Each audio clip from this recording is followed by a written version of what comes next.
নমস্কার, প্রত্যেককে স্বাগত জানাই। গোটা বিশ্ববাসী আজকে কিন্তু সুপ্রিম কোর্টের দিকে তাকিয়েছিল। আর.জি. কর ধর্ষণ খুন মামলায় সুপ্রিম কোর্টের প্রধান বিচারপতি ডি.ওয়াই চন্দ্রচূড় কি রায় দেয়। যে রায় দিয়েছে সে রায় দেখে গোটা বিশ্ববাসী আজকে হতাশ হয়েছে। আমি প্রথমে একটা রায় শোনাচ্ছি, যে রায়টি শুনলে আপনি চমকে যাবেন। আপনি বিভিন্ন মিডিয়ায় বিভিন্ন খবরাখবর শুনেছেন, লাইভ স্ট্রিম দেখেছেন, সমস্ত বিষয় জেনে গেছেন, কিন্তু আজকের যেটা প্রধান এবং গুরুত্বপূর্ণ রায় হচ্ছে এই আন্দোলনকে কিভাবে দমন করা যায়। দমন করার জন্য সুপ্রিম কোর্টের প্রধান বিচারপতি একটা রায় দিয়েছে, যে রায় হচ্ছে রাজ্য সরকারের পক্ষে রায়, যে রায় হচ্ছে ধর্ষকের পক্ষে রায়, যে রায় হচ্ছে খুনির পক্ষের রায়।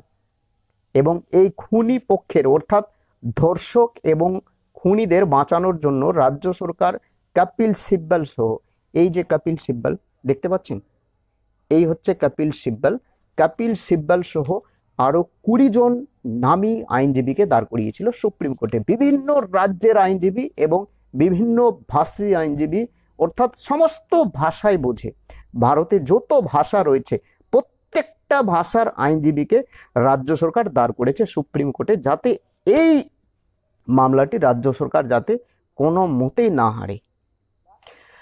আজকে সুপ্রিম কোর্ট রায় দিয়েছে যে সমস্ত জুনিয়র ডাক্তাররা আমাদের রাজ্যে, শুধু আর.জি. করে ডাক্তারবাবু নয়, আমাদের রাজ্যের প্রত্যেকটা ডাক্তারবাবু, প্রত্যেকটা স্বাস্থ্যকেন্দ্রের, প্রত্যেকটা চিকিৎসালয়ের যারা জুনিয়র ডাক্তারবাবু বা যারা আন্দোলন করছে, যে সমস্ত স্বাস্থ্যকর্মী, ডাক্তার, নার্স যারা আন্দোলন করছে, তারা যেন মঙ্গলবার অর্থাৎ 10 তারিখ বিকেল 5টার মধ্যে তারা যেন কাজে যুক্ত হয়, অর্থাৎ আগের মতো তারা যেন যেভাবে কাজ করছিল সেইভাবে যাতে কাজ করে।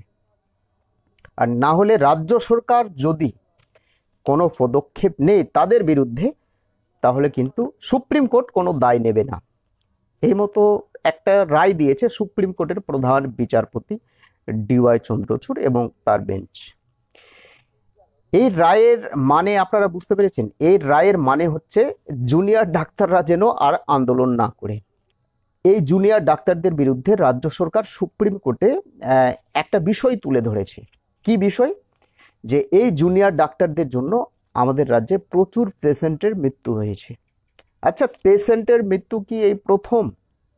আন্দোলন করার আগে বা এই যে আর.জি. কর অভয়া রেপ বা ধর্ষণ বা হত্যা, তার আগেও তো প্রচুর পেশেন্ট মারা গেছে, তার হিসেব তো রাজ্য সরকার দেয়নি।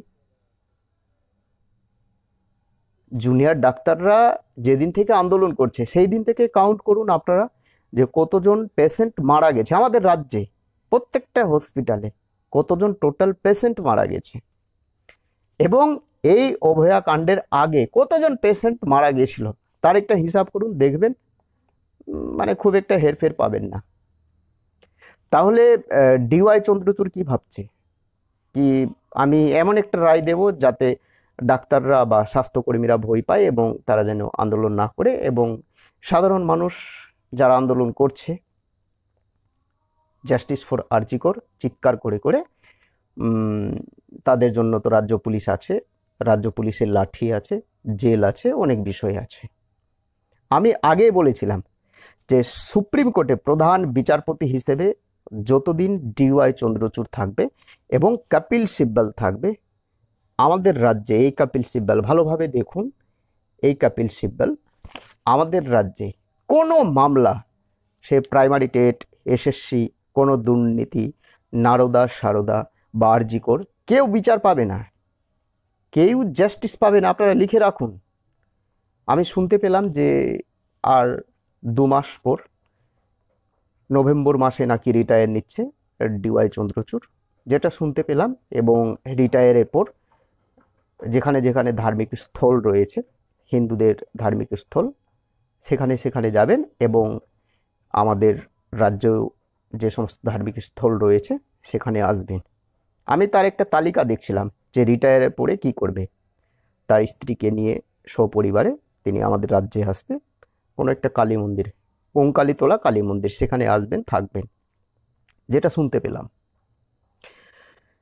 দেখুন, এই ডিওয়াই চন্দ্রচূড়ের বেঞ্চ থেকে এই মামলাটিকে সরাতেই হবে, অর্থাৎ বিশেষ করে আরজি কর মামলা। আমি অন্য মামলার ক্ষেত্রে যাচ্ছি না। আজকে প্রাইমারি টেট নিয়ে মামলা হয়েছে, প্রাইমারি টেট 2014 প্রশ্ন ভুল নিয়ে মামলা হয়েছে। আমি সেই বিষয়ে যাচ্ছি না, আমি সেই আপডেট পড়ে দিচ্ছি। প্রাইমারি টেট 2014 প্রশ্ন ভুল, আপনারা নিশ্চিত থাকুন যে নাম্বার পাবেনই পাবেন, 100% নাম্বার পাবেন, নিশ্চিত থাকুন, আমি গ্যারেন্টি দিচ্ছি। আমি প্রাইমারি টেট নিয়ে যাচ্ছি না, আমি বলছি ডিওয়াই চন্দ্রচূড় নিজে থেকে যেচে এই মামলাটি নিয়েছে। আপনারা জানেন কি, নিজে থেকে যেচে নিয়েছে যে এই মামলা আমরা শুনবো, অর্থাৎ আমি শুনবো এবং দুজন বিচারপতি থাকবে। কি বলবেন আপনারা?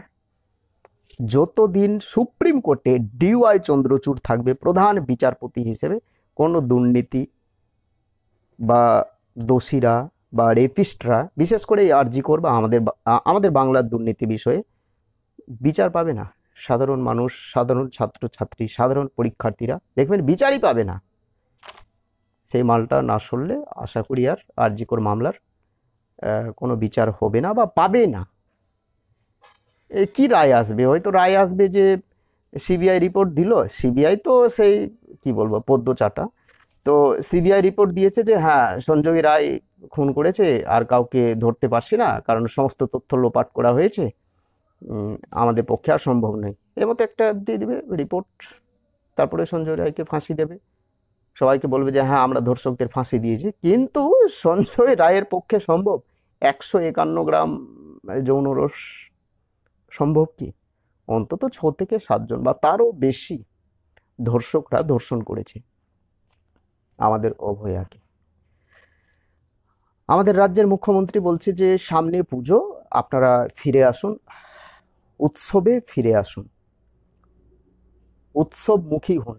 আমি মুখ্যমন্ত্রীকে একটাই কথা বলছি, আপনার বাড়িতে যদি এই মতো ধর্ষণ কাণ্ড হতো, আপনার বাড়ির কোনো মহিলাকে এই মতো যদি ধর্ষণ করা হতো বা হত্যা করা হতো, তাহলে কি আপনি উৎসবে মেতে উঠতে পারতেন?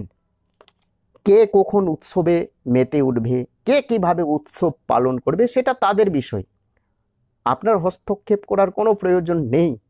কে কিভাবে আনন্দ করবে কি করবে না সেটা ছেড়ে দিন, ওদের ওপর ছেড়ে দিন, সাধারণ মানুষ বুঝবে।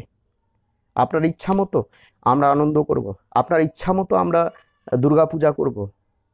কি বলতে চাইছেন? What do you mean? আমাদের বাংলাকে আপনি কি বাংলাদেশ বানাতে চাইছেন? বাংলাদেশের অবস্থা শুনেছেন, দেখেছেন, তবুও আপনার জানে ভয় হয় না? আমাকে একজন মেসেজ করেছে যে